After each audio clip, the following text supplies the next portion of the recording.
OMG! Sara Geronimo isinapubliko na ang pagbubuntis sa ibang lalaki. Matteo Guccelli, galit na galit.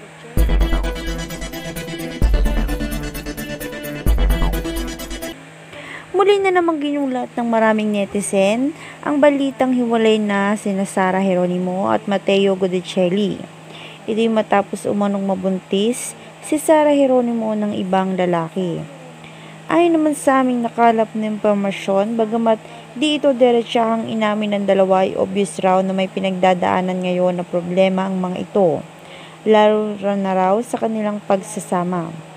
Kung dati-rati raw ay palaging kasama si Matteo sa mga lakad ni Sara, ay tanging bodyguard na lang nito ang kasama nito ngayon.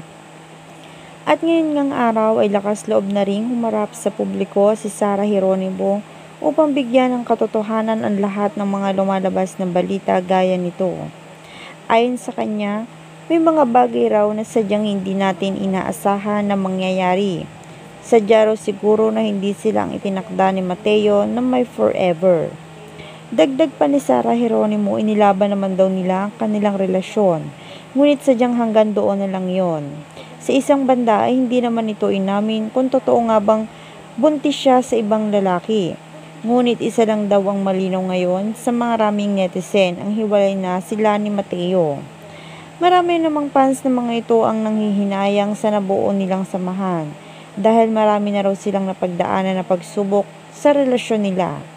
Sigurado daw sila na may mas malalim pang dahilan kaya naghiwalay si Sara Geronimo at Matteo Guccelli.